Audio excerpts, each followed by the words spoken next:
could be worse, and I shouldn't sound like I'm complaining about the fact that it's not worse. Well, well, when you're not feeling good, you're not feeling good. But, I Yeah. mean, Yeah, yeah, yeah, yeah, yeah. because It is.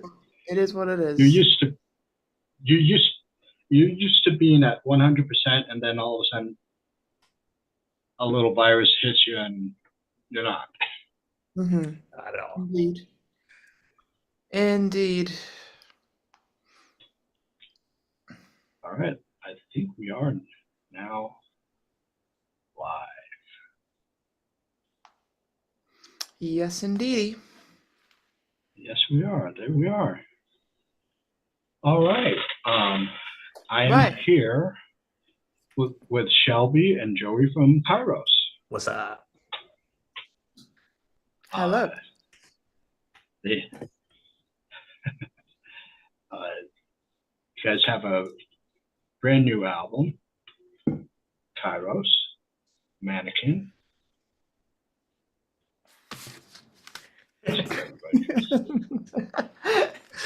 Yes, Yeah. indeed. Here we are Yep. in all of its glory. Yeah. There it is. Ta-da. Yeah.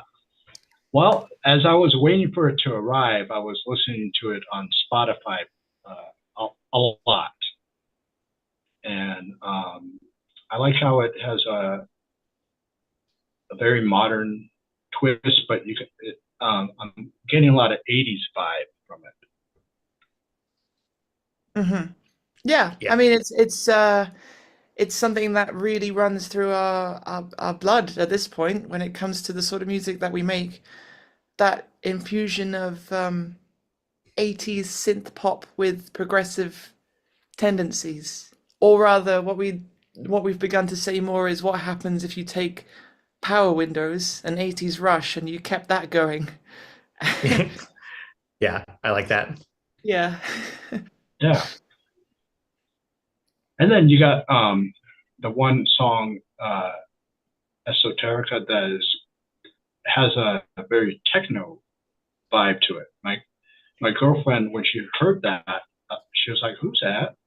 I said, "Oh, that's a band called Kyros."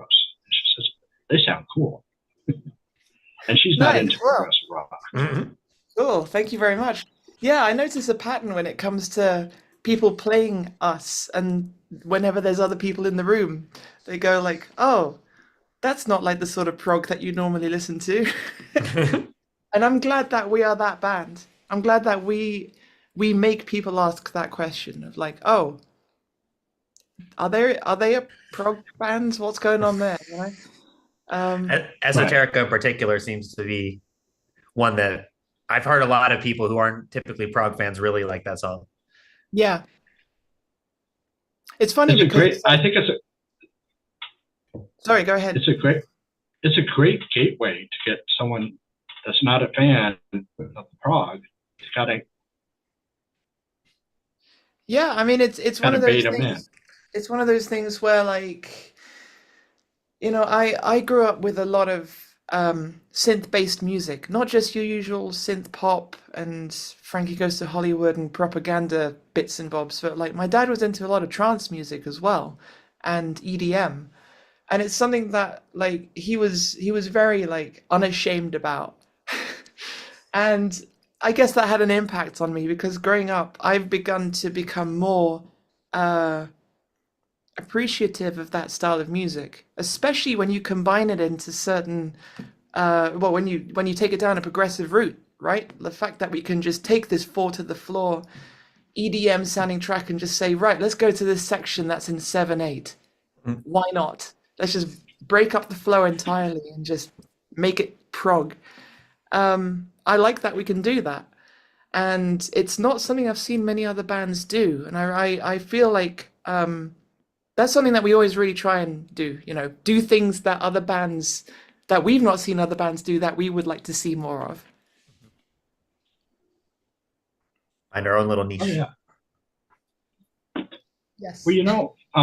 I do like when bands just take what happened in the past and then just forge forward, because that's the whole meaning of progressive. you're not supposed to kind of rehash what's Mm. already done. You just kind of take that as your blueprint and then just, you know, create your own uh, mark. Yeah. Yeah, I think we have pretty obvious influences at times, I think, but I don't think anyone could accuse us of just copying them. We always try to be transformative in some way. But obviously it's impossible not to be influenced by what came before. Yeah, I always find that there's two ways you can divide the prog scene, if you want to call it that. There's progressive music that is always shaping and continuing to evolve, and then there's the more sort of traditional progressive uh, or prog music that takes influences from 70s prog and runs with that. And there's nothing wrong with that. Don't get me wrong. There's No, nothing wrong with that at all. I just think there's two different mentalities here that need to be yeah, understood. Yeah, it's like some people are just trying to create more of the Yes Genesis Jethro Tull music they love, and there's nothing inherently wrong with that. But that's not necessarily what we're about. Yeah. exactly. That's it's pretty evident from uh, each of your albums tend to evolve more, and it's like you're not kind of staying put in one. Yeah. I think one thing that we really pride ourselves in doing, especially when it comes to how we structure our albums, is we always want each album to open with a surprise. Like we actively say, right, what song should we choose that when you hit play, if you've gone in knowing the previous album, you kind of think, oh, what's going on here? This is different.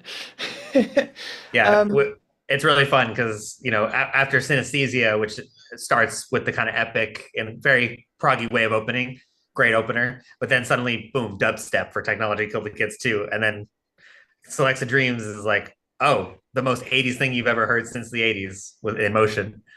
And then for the new one, it's like super soft, buildy intro, which we haven't really done before. So who knows what the next one will be? It'll probably be weird as well. yeah, yeah, we're trying out things. We're always trying out things, and I think it's fun. I think that's what keeps us on our toes and what keeps our listeners on our toes. We don't, just as much as we don't want to get bored of our music, we don't want our listeners to get bored of our music either. And I think if we can continue that trend of making people feel surprised and continually surprised by music, then I think we're doing the right thing, at least for us, in terms of our goals. Um, yeah.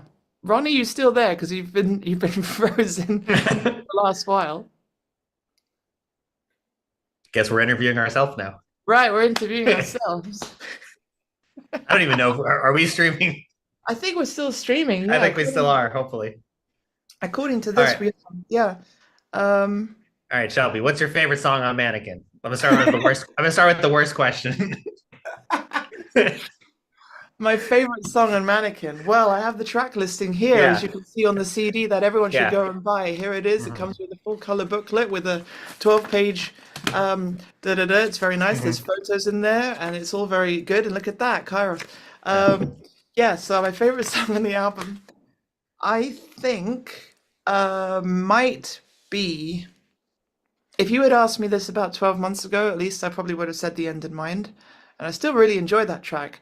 But I feel like as I've gotten to know the album a bit more, which sounds weird because we worked on it. Yeah, but now you're experiencing it without having to work on it. Yes, It's a completed thing. And yeah. exactly. Yeah, having developed the ability to see it more objectively, um, I feel like I've really grown to like. What have I grown to like? I like every It's all song. actually gotten worse, hasn't it? Yeah. Yes. I like every song for a different reason. I Yeah. think, okay, right. Have Hope has definitely climbed the ranks for me, and I felt that happening even towards the end of us working on the album. Um, That makes sense because that one probably took the most changing at the last minute to get right of all the Yeah, songs. like that was the track that we changed the key of. We put it Mm. up. Oh, he's gone. Shelby is the host now. Right, we're doing this.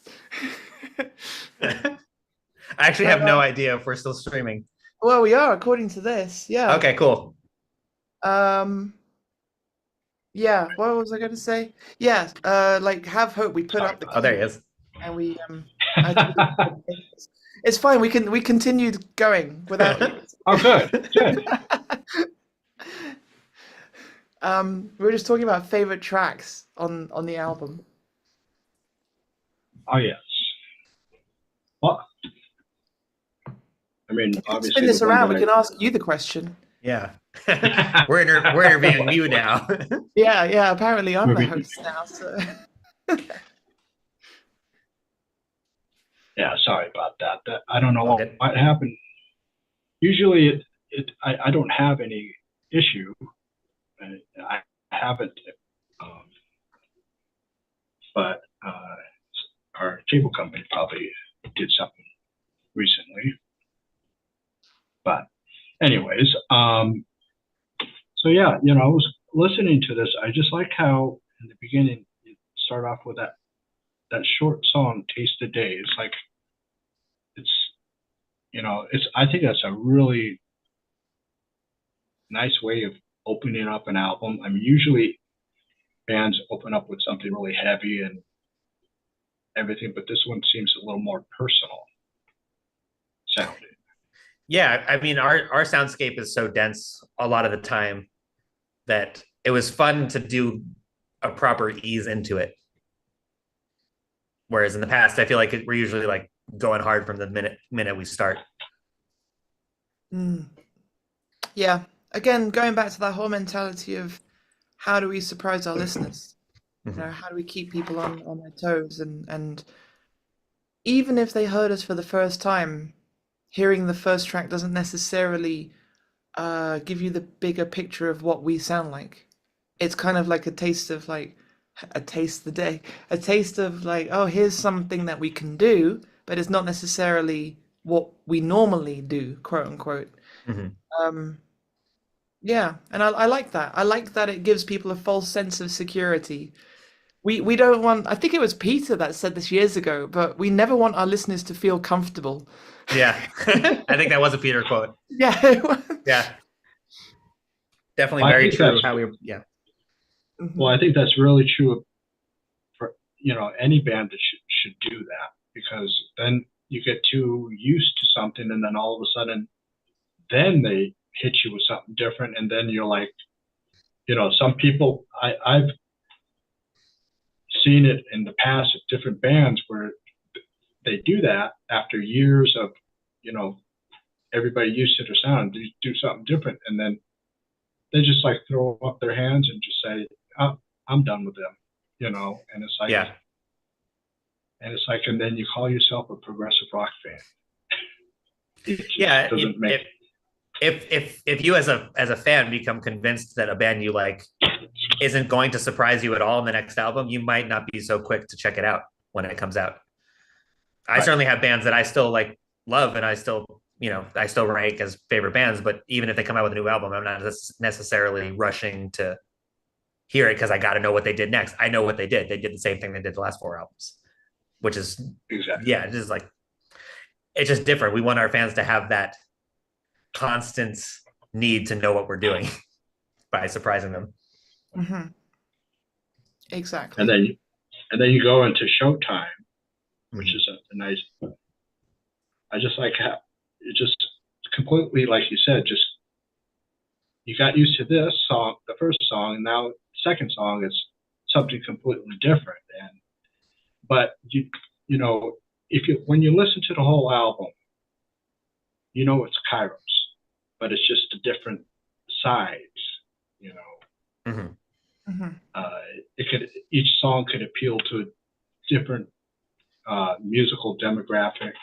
Um, but then in whole, you listen to the whole thing. It's like it was just amazing. Like one of the things that I did as an experiment, the song that you have here, technology killed the kids, part 4. I put all the parts together and listened to them, and it's just kind of interesting the way it goes. Yeah. Did it And work? I'll probably it did. It actually did. That's cool.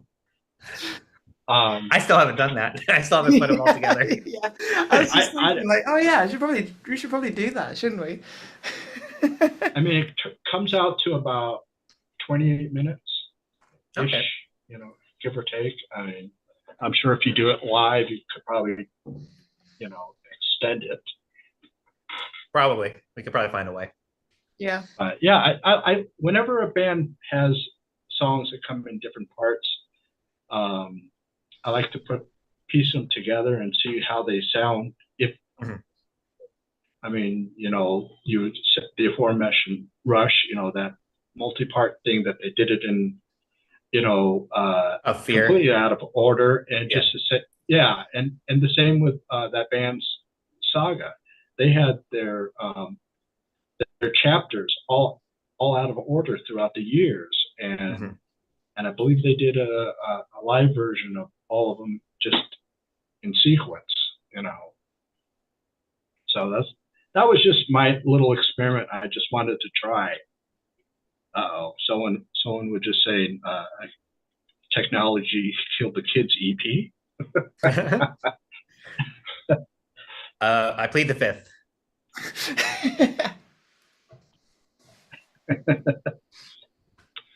But that one, I got to tell you, if I like to call it when all of a sudden things just starts musically just exploding. The sounds. It has like this a beautiful chaos to it, and it just Yeah, and it almost sounds. well, I mean, with Showtime, there was this.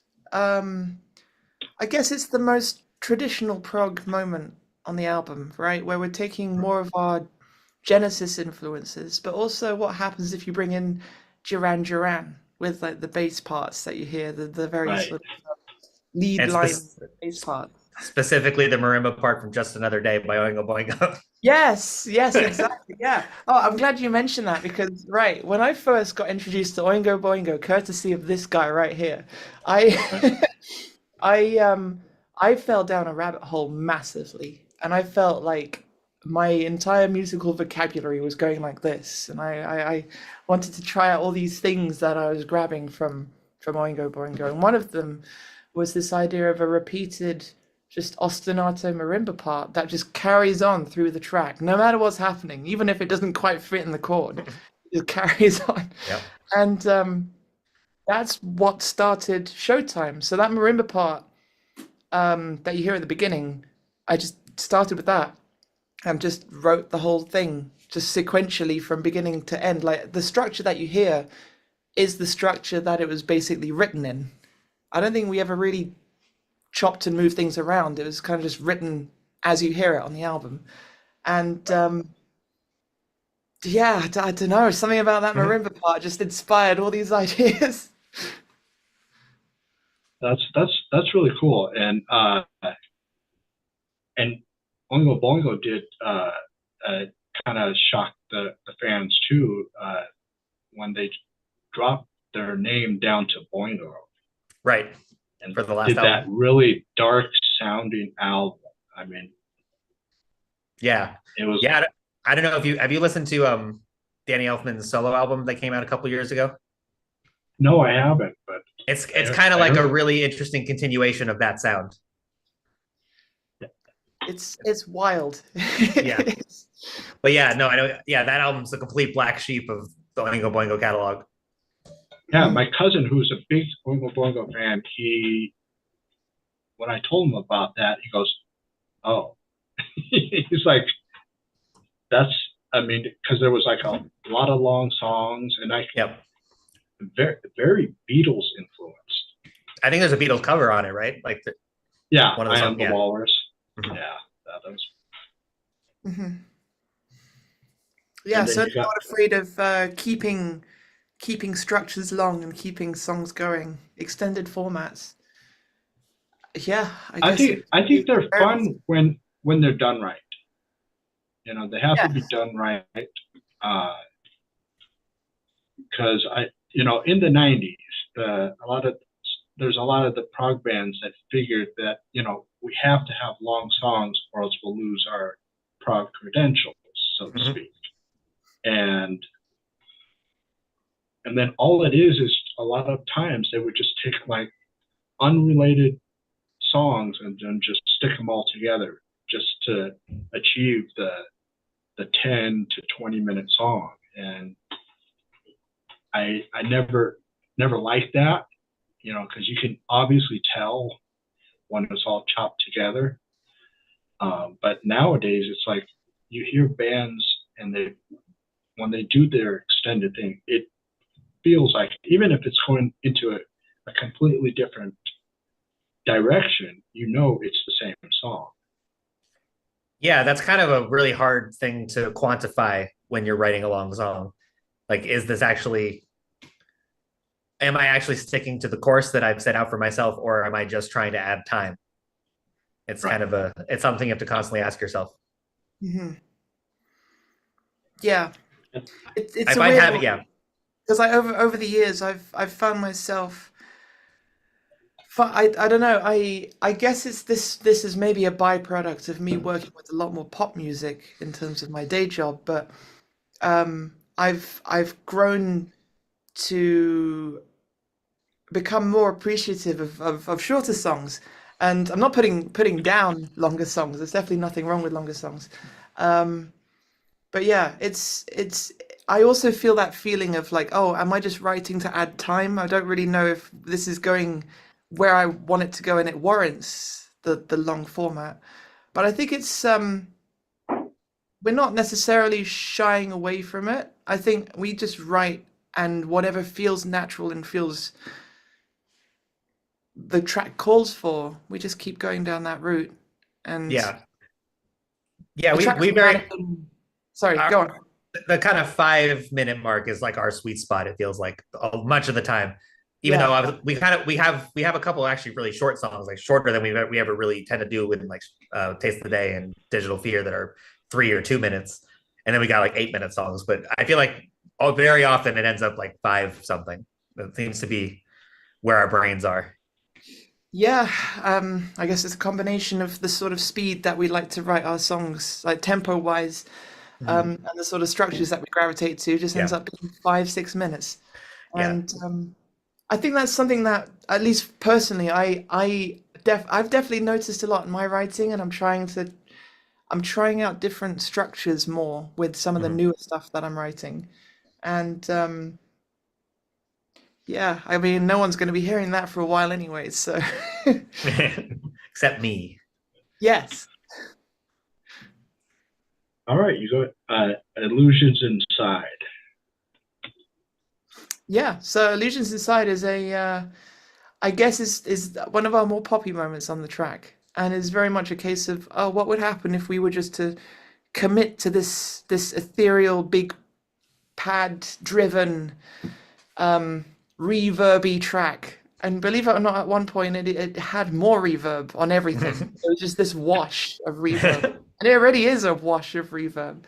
But like it used to But now be, it's the right amount of wash. it's just the right amount, yeah. And Yeah. it's a very fine line as to where that right amount of reverb is. Um, but yeah, I felt like gosh, I mean, we're going back a few years ago now because I think most of the tracks on Mannequin were written around 2020 and 2021 ish, and then we did a lot of the final recording in 2022 and the mixing in like early 2023. So trying to cast my brain back to 2021, or at least in this case, I think it was 2020. I'm trying to remember where I was at the time. I think I wrote that in this room. I'm Probably. pretty sure I wrote that in this room. And I was listening to a lot of. Oh, I remember now. Yes, I remember now. I was listening to a lot of Duran Duran, no surprise there. But I came up with a 16 bar chord progression loop. And I just sent it to Peter, our bassist at the time. And I said, what happens if you just come up with all these ideas? You know, come up with as many bass ideas as you can for this chord progression, and send them back to me, and I'll have a play around. And he sent me all these ideas, and I spliced them up, joined them together, and I ended up forming an entire song structure out of these bass parts that Peter sent to me. And Illusions Inside was born. It literally started out as some pads and bass. That's it. And then everything else you hear, including the drums, was added on top of those parts. And it just kind of just happened naturally, I guess you could say. Mhm. Yeah, and then eventually, the original demo had you doing all the vocals, and I can't remember. I think it was like we were just all talking about it, and we kind of realized there felt like there were two distinct halves to the melodies that we could get someone else to kind of do a call and response, especially on that chorus where they kind of overlap anyway. It felt very, this person says something, this person says something. So we ended up getting a second vocalist, which we haven't done up until now. Yeah, I mean, it's something that we've had on our minds for a while, the idea of getting a guest vocalist. And it felt like this track was the one to do it on. And I think we discussed this as a band, and Robin threw the idea into the ring of getting Dominique involved, who he had worked with in some aspect. I can't remember what the connection is, but we really liked her voice, and felt like it fit the vibe of the track really well. That kind of, relaxed, Cursive. sort of cursive voice, I guess you could say. And it fit the vibe, and we got her into the studio one day, and it fell into place, so much so that Yeah. we gave her more parts than we originally assigned, and it became more of a duet than it did a guest feature in the chorus. It became this thing where we would throw her parts in the verse as well, and Yeah. Track's so much better for it. yeah, exactly. It gives the track even more identity than it already had, which I think is something that we're always pushing for. Every track Mhm. needs to have something distinct about it that you can remember. Mhm.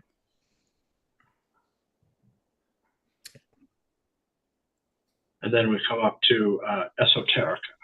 We already kind of said Yeah, stuff about yeah. this, I mean, we but talked about it a bit. I guess the only further things I could say about that is I've said this in many other interviews and many other anytime people ask me about esoterica, but it was written not necessarily as a Kyros track going in. It was kind of it was kind of written as a bit of a wouldn't it be funny kind of situation. And I was not expecting anyone else, any of the other guys in the band to like it. And it ended up Nice. being just like, I think it might have been you, Joey. You were just like, no, yeah, no, we got to work on this. Let's do something with this. Yeah. It's a good song. And Big I fan. was like, okay, sure. I don't quite believe it. I don't quite believe it's gonna work as a Kairos track, but here we go. And I'm glad that we Yeah, liked it. I think you tried to pull it out of the running a couple times. Yes, I And it just did. like didn't, I for literally, some reason it just kept sticking. yeah. There are a few moments when we were piecing the album together that was like, nah, guys, nah, nah. This album, this track, this there track. oh there was a version somewhere in the middle of this process where we thought, well, what if we replaced all of the dancey with like palm muted guitar to try and bring it more in line in terms of vibe with the rest of our sound. And Mm. that was a complete false rabbit hole to go down. We threw that Yeah. out immediately after I recorded it. Yep, yep, yep, yep. And Jerry sent those recordings over to me, and I dropped them in the session. I was like, We're like, oh no, no, yeah, no, this no. isn't working at all. No, Let's just do the thing. let's just commit to it being a Yeah. synth-based thing and just own it for what it is. And I think from that moment we realized, you know what, there's nothing wrong with Kairos going down these sonic parts that may not necessarily sound like Kyros at the time, but the great thing about what we do is that what we end up doing will inevitably sound like Kyros because it becomes what Kyros is. You know, the fact that we can put out a track like Ghosts of You and it's unlike anything we've done in the past. Everyone has said that it just feels like, I mean, yeah, it's a surprise stylistically, but it's not like it doesn't sound like a Kyros track. It Yeah. inevitably, because we are making it ours. We're owning it for what it is. Mhm. And I think Esoterica was our first experience as songwriters where we thought, yeah, you know what? Let's just own it. Let's just commit Mhm. to what we've got here. And It seems to at have paid face off. value, it is a Kyros track. Yeah, and I like how you have the album version, and then when you go over to Spotify, you have uh, I guess radio friendly or radio edit of it. Yeah. So if someone doesn't want the long intro, which I think that's the whole point. I think that kind of like luring you in to it. But if you just want the right to the matter of it, that's one to listen to. I mean, we Uh, live in an age of depleting attention spans, and some people just want to cut to the chase. And you know what? it, it, That's fine. Yeah, oh yeah, the song was doing well enough that we felt like having that option around was a good move, I guess. I Yeah. agree with you that I think the long intro is a huge part of why the track is so powerful to so many people who give it the chance. yeah, But It's that slow build up, right? yeah, It's but yes, no radio station will play it if you yeah. if you put it there. So it's a compromise, but you can hear both versions, so it's fine. Yeah. exactly, yeah. Yeah, that's one. When I went and I first heard the edit one just out of curiosity why it was edited, and then when I heard the album track, I was like, well, I kind of prefer the album track personally. I like, Yeah. No, like of you said, course. that slow build up to. I guess it's coming from the time I started growing up with music. That's where a lot of music was like some of it was slow building upward, until you mentioned the band Rush, Jacob's Ladder, that had that slow build, and it's like if you would have cut that beginning part out, it just wouldn't work. Yeah, I mean, So there's no making that track a radio edit with Jacob's Ladder. That song is no, just weird. no. And okay, the end in mind. Joey, I'm going to let you take this one. All right. So yeah, this one started. So I do film scoring as one of the things I do. I was working on a show that's like a travel show. So the host was going to Barcelona, and I wrote this cue that was kind of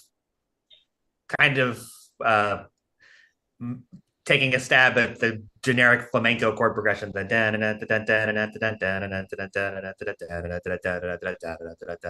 whole thing. And it was basically the first 2 minutes of the song as you hear it were that cue, just with different instrumentation. And as I was working on it, I was thinking, wow, I really hope they don't like this, because I kind of want to turn this into a Kyros song. Turns out they didn't use it, so got to work. And there was something about the way the melody flowed that it had this kind of blurring the line of like verse, pre-chorus, chorus that I really liked about it.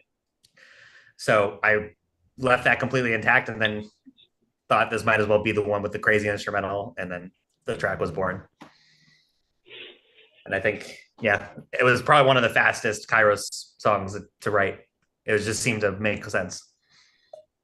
Yeah, me. that track was thrown into the pool of demos quite a while ago as well. I think that was a 2020 track. Yeah, it would have been 2020. Yeah, and I remember I remember the first time I heard it. I was sat in bed. I'd just gotten up, and Joey threw it into the Dropbox, and I listened to it on my phone. and my jaw just was just like, I was like, holy Jesus Christ, this. And I remember really, really loving it. And Yeah.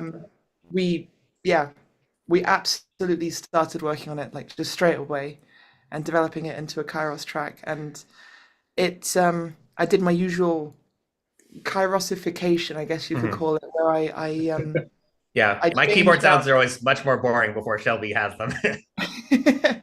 Yeah, I like to have fun with taking all of Joey's keyboard sounds and going nope, and then going boom. We're gonna have some of this, and we're gonna Yep. have some of these, Yep.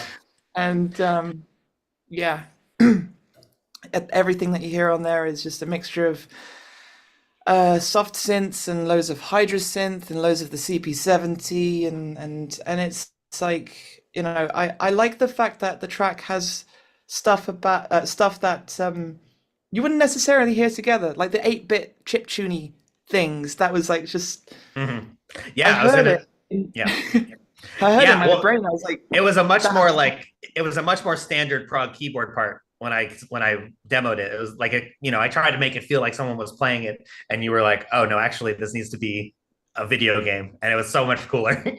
Never would have thought of that. It for some reason my brain just felt like it was calling that. And but then it can sit next to a more traditional lead line. And it again, going back to that whole whatever we do just inevitably comes the sound of Kairos. Mhm. Um, yeah, it's I think we sit in a very powerful position. Yeah. It's you know, I always like to think of the analogy of like I grew up playing a lot of city builder games, right? You know, your usual Sim Cities and this, that, and the other, and these days City Skylines. And everything that you do in these sandbox type games shapes what you do next, right? No one's going to tell you what you can and cannot do. If you want to do this, you do that, and it'll spawn all these other decisions that will branch off of that. And I guess this sandbox mentality I bring across to songwriting as well and production in general. The idea of like, well, yeah, why can't I do that? Even if it's kind of funny to do that. And it's like, oh, wouldn't it be a laugh if I do this? I think a lot of composition is based on humor. Fully agree. Yeah, that I like that you said. Why can't I do this? It's like I don't think really when you get down to it, I don't think there's really a rule book. You know, you're making it up as you go along, and it's you just have that mentality of why can't I do that? And I like that idea. It works great in music. It should work great in other aspects of life. Yeah, I Yeah. think like the rules. It's good to know what parameters you're working with and what rules Right. are there, because if you don't know what rules are there, you don't know what rules you can break. And for us, like we like the idea of being able to say, okay, well, traditionally a song would go here. What if we just throw that entirely out the window and we go here instead? Mhm. Yeah, I think it's interesting. I think we walk a very, as far as prog bands, we have our songs will nod to like traditional song structure more, but I feel like we do what we do with it is a lot more creative than you would think. Because like, a lot of our songs will have a verse, will have a chorus, but how those things are related to each other and how we get from one to the other is pretty different every time. You can never really tell exactly what those things mean per song until you hear it, which I think is fun. It's always fun to come up with new ways to bastardize the traditional song structure. Right. Yeah, But isn't that fun? Oh, it's a lot of fun. absolutely. Now we'll get to the next one, Digital Fear.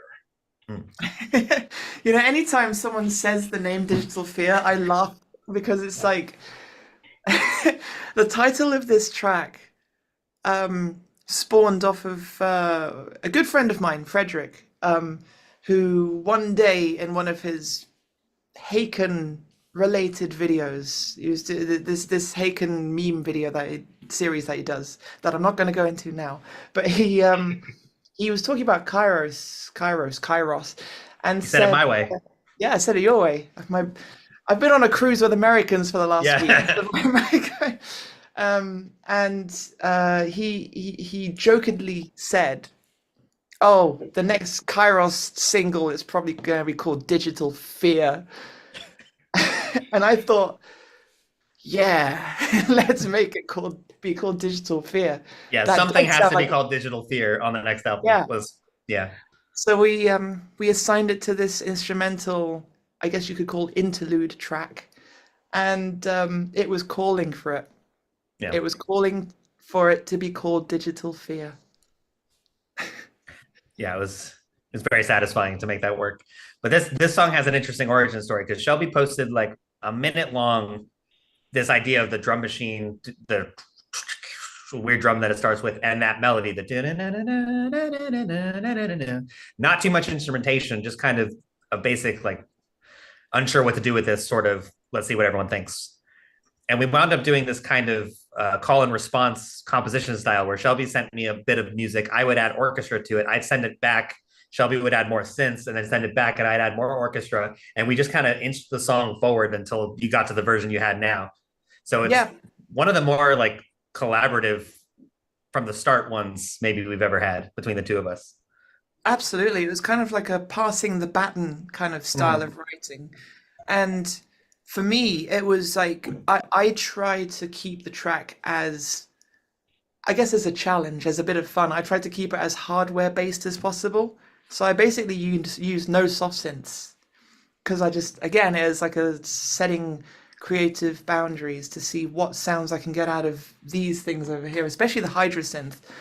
Like 95% of the sounds you hear on that are from the Hydra synth.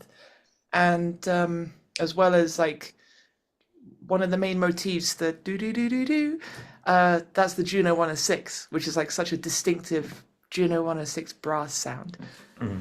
And yeah, it was such a fun little experiment and really led to something interesting that I feel like wouldn't have ever spawned in its current state had it been something that we either of us had worked on individually. For sure. It's a great show intro as well. Yes.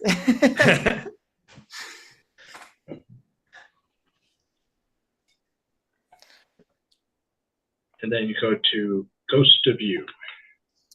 Yeah. So here's another track that was written as a joke. Written literally as a, oh, wouldn't it be funny if I pieced together like a New Jack Swing thing? Oh, this has never become a Kyros track. No way is this going to pass the barrier. But no, everyone liked it, and we just developed it further as a Kyros track. At the time, I was listening to a lot of, well, a lot of New Jack Swing, and Mhm. especially a lot of like early '90s like R&B, especially like the Michael Jackson Dangerous album, and also like Bobby Brown and that whole world. And really fell down that rabbit hole of like music that had a really distinct fixed machine swing to it.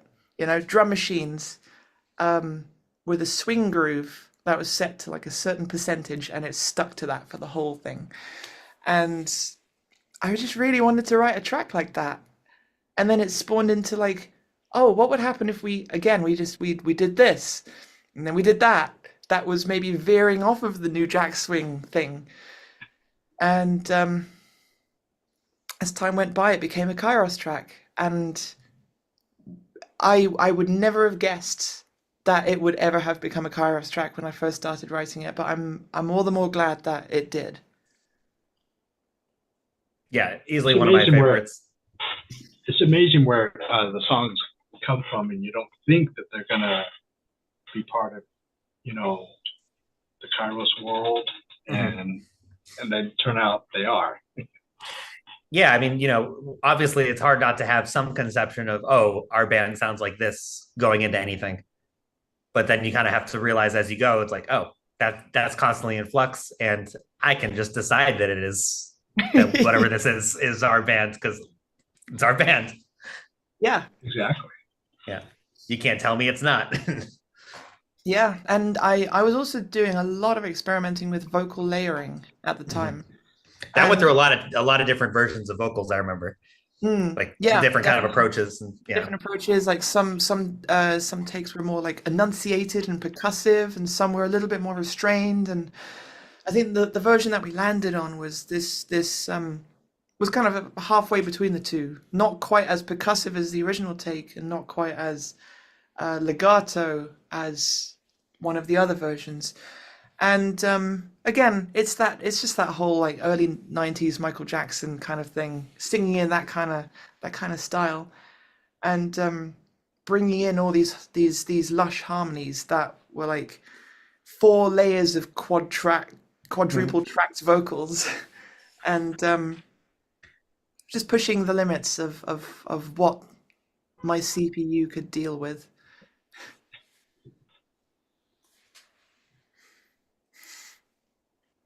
And then the next one, liminal space. That honestly, liminal space feels um that one's an interesting one because that came together so quickly. For me, that was my like, oh, super quick turnaround track. It was Mhm. written in one night. And and also like arranged and pieced together 95% of the way. I think we did change some of the later parts of the track, Yeah. The but structure of the outro went through. We had one night where you, me, and Robin basically sat with it for several hours and got it to the structure that it is now. And it wasn't like a huge change, but just a slight like, oh, maybe this needs to be emphasized more and longer. Like, but yeah, yeah. it was basically there from day one. Yeah, exactly. Like we did some trimming, we did some well, we added that bridge, the middle eight bridge where Mhm. like I do my full belt. And yeah, it came together very quickly, and it all started from this drum groove that like has since been replaced by Robin's drumming, but I just had this drum loop that inspired all these ideas. You heard And like an audio file of a drum loop, is what you're saying. yeah, an audio Yeah. file of a drum loop, just this 4 bar loop. And I had just picked up the Hydrosynth, which for anyone who doesn't know, um, well, this is the Hydrosynth here, and it was sold to me by none other than Jem Godfrey of Frost, because he made a post on social media one day saying like, "Oh, is anyone interested in buying the Hydrosynth?" And I'd been interested in buying one for the longest time, and he was just like, "Oh yeah, come on down. Just yeah, I'll offer you this price for it." And I was like, "Yep, I'm coming tomorrow."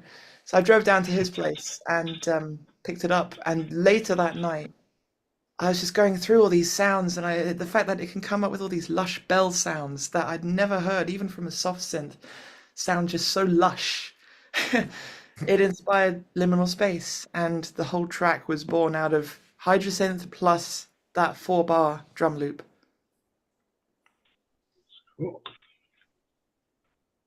Then go up to, we talked about it a little bit ago, Technology Killed the Kids, part 4.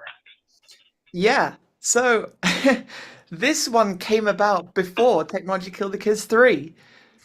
That's Oh, true. It didn't really sound like this, but we got it up to a certain point during those Alexa Dreams sessions. And then for whatever reason, I honestly don't even remember the specific reason why we were just not all gelling with it. And but it was enough where we just shelved it and started a different version of Technology 3. I don't know what was so wrong with it at the time, but whatever it is, we figured it out because Technology 4 now, good stuff. I remember it was the choruses and Hmm. parts of the instrumental section. I personally felt like there was a stronger chorus in there, and I'm glad that we shelved it and had time to let it simmer and kind of dwell on it for a bit. Because I remember one day just having these ideas in my head, and at this month, at this point, it had been sat for months, just unopened, untouched. And I was like, okay, what if we try this with the chorus? This like musy kind of Matt Bellamy belted held note thing. Because before it was like more of this. It was more noodly. It was a more noodly melody that carried on right through the chorus, and and then I had these ideas for the instrumental section and tried all of that. And for me, it just brought it right to where it needed to be. And we continued working on it as a band, and it became what it is now. Over the span of basically the last 4 years. I think the first version of that track came about in around 2018, 2019. And like we've had some people say that it sounds almost like old Kyros, like Vox Humana era Kyros. And that's literally because it was written closer to that time. And we've just brought it more up to date with how we would approach our production now. And boy, does it sound big as a result. It was just my excuse to go like, how can I make this sound insanely huge? Yeah. And as a result, it sounds insanely huge. Huge. Yeah, that's what I know when I listened to that one. It was like it was like all out. You know, it was like an assault on everything. I mean, instrumentation, the vocals, everything. It was just Yeah. Well, technology do be assaulting them kids. Yes. yeah. Yes, indeed. Indeed. Yeah. Again, it's just the whole mentality of like, oh, why not? Why don't we have it go down that route and down this route? And at the time when I was tracking vocals, I really felt like I hit a new stride when it came to how I was approaching my vocals. And I wanted to try all these high notes and these belted bits and like, oh, can I make my voice do this? And lo and behold, I could. So I did. And it was a real exercise in trying new things with my voice. Mm-hmm. Yeah, even speaking just for the guitar parts, like I think it's probably so the way I do everything with the X effects too, and it's I've developed a bank of sounds that I've created over how long I've had it, almost 10 years. And I think this of all the songs on Mannequin, this was the one that required the most bespoke new patches I had to make because I just kept hearing specifically weird layers that I had never thought of before. So it just has some really out there tones on there, but it's also part of the mix. I don't know if anyone can even tell that it sounds that crazy. Yeah, there's a lot of layers. Like I think the track is approaching 300 channels or so of stuff. And it's dense. Yeah. And then you end up let's see, Have Hope. I want to say this is the first song that was put forward. Maybe was this put forward before? It's certainly the first one I put forward, and it was the earliest one that I put. It was like 2018 or 19, maybe late 2019. Huh. I thought it came along I thought it came along after The End in Mind. No, definitely before. Oh, I started wow. this one in Nashville. Oh, right. Wow, I completely got my timeline wrong with that. Yeah, but this one also probably had the most drastic changes as time went on because I originally wrote it too low for Shelby to sing. So we wound up bumping it up, which, a lot of the riffs require open strings. So I had to rethink a lot of the guitar parts, but it's just much better for it because it actually sounds like Shelby's having a good time singing it. So, and yeah, it's just a weird one. I don't know. I like this one. Yeah, we put it up by I think 4 semitones, right? Yeah, it was a lot. Yeah, it's like quite a significant amount up.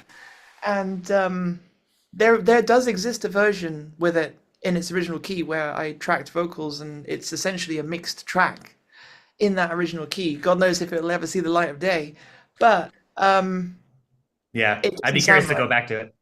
Yeah, Yeah, it was pretty clear, honestly. Like it was just like that was the main reason it wasn't working initially. Yeah. Like we got as far as the almost the mixing stage where I Mhm. was like, nah, you know what?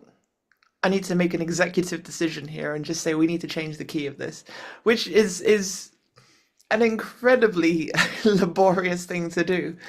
Yep. Because like it's not as simple as like, okay, just click, click, click, click. Although I it had to is for some re-record. like keyboard parts, but Yeah, like I had to re-record all the guitars. yeah. And I had to re-record all of the vocals, and there's a lot of layers of vocals going on. And it was easy for Robin. Robin didn't have to do a thing. No. Um, Someone just said 20th anniversary deluxe edition bonus. yeah, I Yeah. mean, maybe we'll put it out one day. Maybe that's the day. Maybe that's when it'll go out. But for now, Yeah. Mark your calendars. Just rest assured you'll hear it and go, it's not as good. yeah, just like when we put the Taste the Day up as well. Yeah, that one was, so that one I that one only went up because I didn't know it was going to be a Kyros song necessarily. I just kind Mm, of was writing it for whatever. If yeah, yeah, but it wound up going up like a tone, I think, like one tone. yeah, and yeah, I Have Hope started out as Bread. It was originally called Bread. Yeah, I do miss that title. But that's okay. There was a whole metaphor in the lyrics that that revolved around bread that it had to be rewritten once the song wasn't called Bread. You know, these are some of the It was challenges super deep. that we face as a band. It's choosing whether or not we stick with the track being called Bread.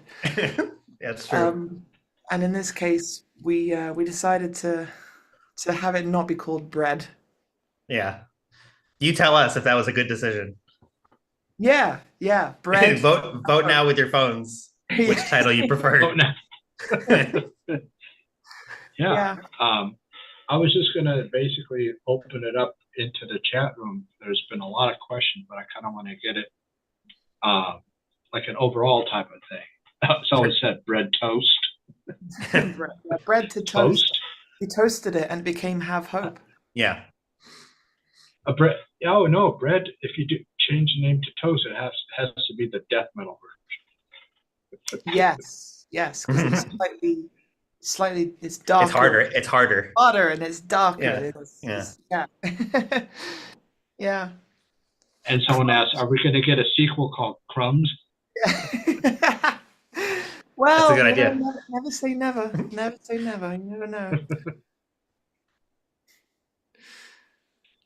Yeah, I mean, we're happy to take questions if any come Yeah. up.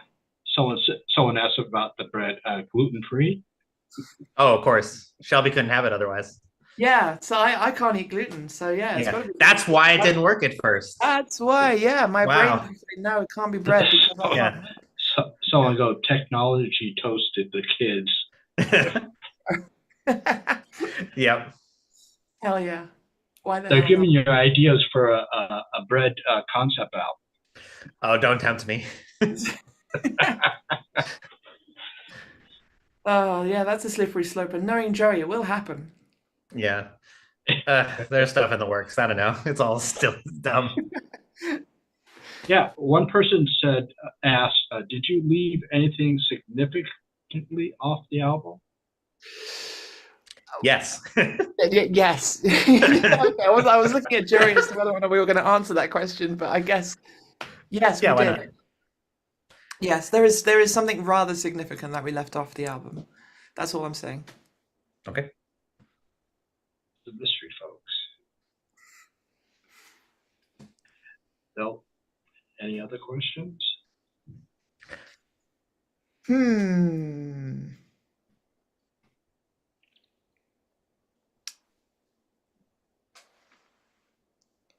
Did any almost completed tracks didn't make the album? I guess the track that I just mentioned was a track Yeah. that wasn't quite completed, but that was a purposeful decision because we decided to put it on ice. Another one is what is your favorite song to sing / play, etc. on the album? Not necessarily your favorite track, but the one you enjoy playing the most. I will get back to you at the end of the upcoming tour because I am yet to learn some of these tracks.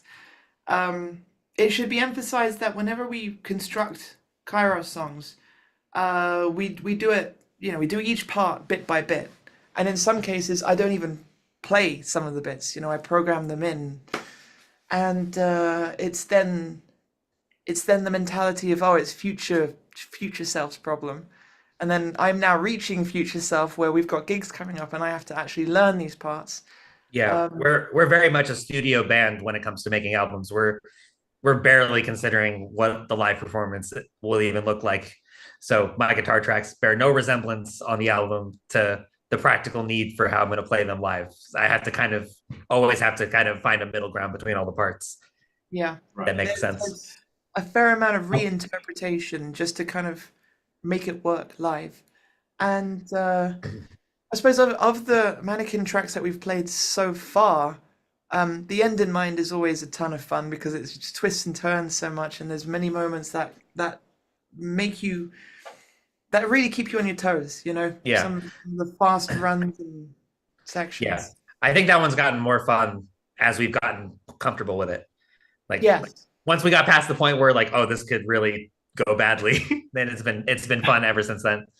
But I actually really like playing Esoterica as well. I think that one's so yes, much fun to play. yes, yes, yes. now, one question someone asked: are there any old tracks that you would like to re-record in a higher pitched vocal? Oh, so many. Basically, our entire back catalogue.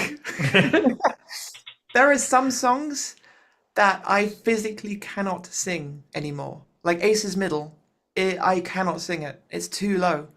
Like my voice just like cracks if I try and sing it.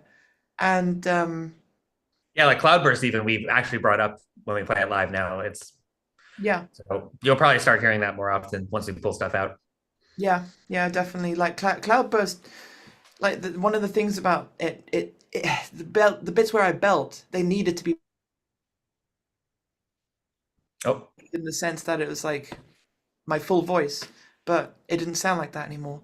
So we put it up like three semitones, I think, yeah, and that was what it needed to be. It seems to be the average, actually. 3 or 4 three or four. semitones up seems to be where tracks need to be now. So you can basically take any Kyros track pre-Mannequin and put it up 3 or 4 semitones, and that's where I would ideally like it to be now, including Rumor. I think that would be Mhm. fun. Well, now's our chance to try it. I suppose we could. I suppose we could. And I'll take this last one. Someone was asking, any more covers down the line? Recover. Mhm. Oh yeah, Recoverer, Yeah, recover. recoverer. recover. Yeah, yeah, recover. More recovered. Yeah, Um, um, Recovery.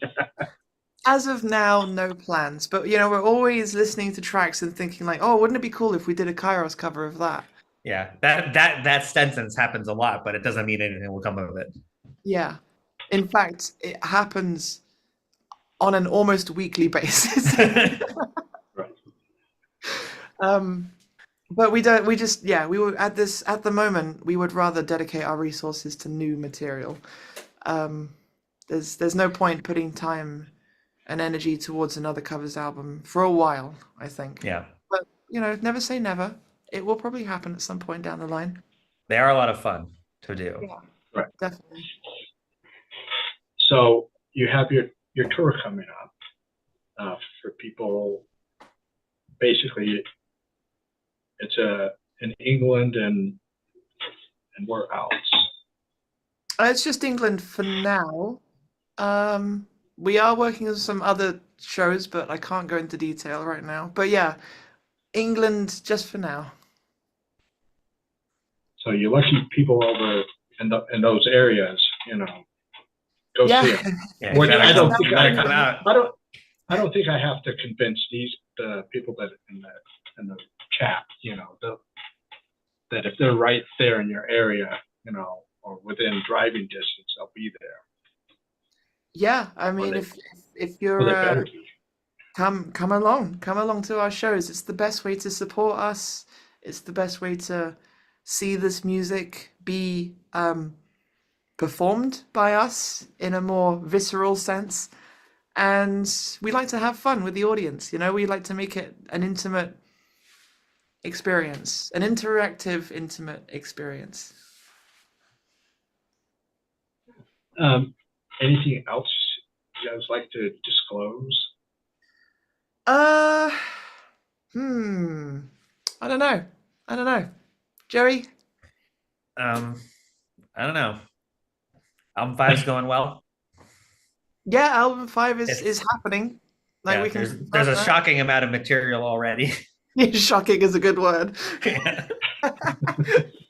I think we have more material for album 5 than we've ever had for any other album that we've ever made. For the When first did time, Mannequin come out? Like 2 months ago? We're already yeah, exactly. Like for the first time, we will actually have to we'll actually have to cut a lot. Yeah. cut a lot and be very select with what choices or what songs we choose to bring onto the album. We 'Cause could in do the Devin past- Townsend. We could do the Devin Townsend thing and do like a bonus disc that's basically just a second disc of songs, but it's the bonus disc. Yeah, like in the past, we've always just written songs, and then when we've reached about 70 minutes, we go, yeah, there we go, there it is. That's the album. But for the first time, we've got I don't know, more than double at this point. Yeah, probably. Yeah, Yeah, it's a problem. yeah, there's a lot. There's a lot of stuff. Someone was saying double album time again. Nope. No. No. Not happening. Steady on. Yes. Yeah, let's not be too hasty now. Yeah, and then I know that Shelby's working with a band sort of my area, the northeastern part of the world in the United States, Circular. Yeah. I caught a lot of the little Q&As and stuff, and it looks like you just fit right in, And Yeah, I mean, songs that they're all lovely. They're all lovely people and just fantastic to work with. I feel like there's this sense of everyone is there to have fun, but also we know when to take it seriously. We know when to go, right, time to get down to business and focus on the task at hand. And I think that's a very important skill to have when it comes to collaborating with others. Knowing when to say, right, business time. someone is asking Joey's solo album update with a question mark. So I got the last bit of string recording the day before I went on the cruise last week. So is officially all recorded. I just have to mix it, which is 90% there anyway, because I've been waiting while working on it. So very soon. Yeah, he says something. Mrs. B is getting lonely. I agree. Yeah, I should. That's really on me to do something about that. Yeah, I mean, you put out that track ages ago, last September or something. Yeah. Yeah. God, time flies. I know. There you go. Yeah, so I'm hoping That's not on the album though. Oh, it's just a standalone. Yeah, it's not on the album. Yeah, so hopefully when I get the Circuline people on, it'd be lovely to have you back in, Because Yeah, I mean, I'd be more than happy to do this again. Yeah, it's been fun. I appreciate and thank you for telling me about the time. Because, we discuss it, and I'm sure there's millions of people out there that agree that they should just end that daylight savings time. Yeah. Can we just be done with it? It's just stick with the part where the days are longer. Yes. We never want to do the part where the days are shorter. Yeah, Right. exactly. Just don't move to Alaska Right. or any North Pole, Arctic Circle. Yeah, they got their own situation. Yeah. I mean, Yeah. I can't deal with that. 24 hours a day, darkness. No. Mhm. Yeah, no. Great for party life, but not for regular life. No. No, I hate it. I don't like I work a lot through the night, but that doesn't necessarily mean that I want the night to be longer. I like daylight. I like being able to look out my window and not see utter darkness at 5 p.m. at 5 p.m. Yeah. Exactly. Right. Oh yeah. Yeah. All right. Well, thank you both again, taking the time out of your Saturday, It's all good. Pleasure. talk with me. Was a lot of fun. And if people out there haven't already purchased it, do yourself a favor and get this. You're gonna enjoy it. You're gonna like it. The green like part. how The green part I was gonna say the green part on the album is it? Oh yeah. become part of my CD collection. See, Wow, that's it was- trippy. That's cool. it's meant. That's so it's meant to trippy. be there. It was meant to be in my collection. Right. Incredible. And if you don't like to buy the CD, at least go and buy the digital. Support the band any way you can. If you're lucky enough to see them live, do it. Because you see in all the videos on YouTube, the live videos on YouTube, the audience is having a blast, band's having a blast. It's like that's the fun part. Mhm. We always love that we can look out at the audience and see people dancing. That's always fun. You don't get Yeah. that at too many prog gigs. Usually it's just it's a lot of It's guys just sitting Yeah, there it's looking just up. a lot of this. Yeah. yeah. I won't deny that I am often that guy at shows, but not at our shows. Yeah, it's fun that we get to be that band that is different, that can make people move a bit more. And we like to go the extra mile, we have a lighting show and a ton of stage smoke, which Just don't go. You will cough. yeah, you will not Just- see us on Yeah. stage. my friend's band years ago, they rented a smoke machine, and I think that they got the defective one because it enveloped the whole stage and it started going out into the audience. It was just like a fog was just Yeah. happening up on stage, and it's like, and all I could do is I did the face palm. I was like, oh, it's great. You can hear them, you can't see them. Yeah. But I mean, it's gone to the point now where we travel with our own smoke machine that is automated and controlled by our rig. Like a lot of what you see on stage is there's a lot of technology happening at Kyros shows. A lot of clever trickery going on behind the scenes. Everything from automatic patch changes to all of the lights being pre-programmed to the smoke machine triggering automatically for Yeah. at certain cues. It's all very Yeah. involved. We basically have a cube that if something happens to that cube, there's no show. Yes, that's true. Yep, that's true. Yeah, the all show. right, well, thanks again, Shelby and Joey. I appreciate it. Very welcome. And- Pleasure. And thanks to everybody in the chat room. Yeah. There's Yeah, so many. I mean, I think this is the most I've seen in a very long time. Cool. And of course, Good numbers. if you missed any part of this, once the show ends, almost immediately, you can see it, watch it again on YouTube anytime you want. Nice. That's what I love about broadcasting over to YouTube, because it's there, hopefully forever. Yeah. So check it out. The ones that came in a little late, you check it out in a few minutes or tomorrow, whatever wherever you may be. Maybe it's too late for you to try it now. Anyway, been a lovely time, and I appreciate it again. I Thanks keep for on having saying us. that, but I Oh, do, thank you very and much. I'll keep in touch with you both. Sounds Absolutely. great. Yes. I, All right. I, Thanks a lot, Ron.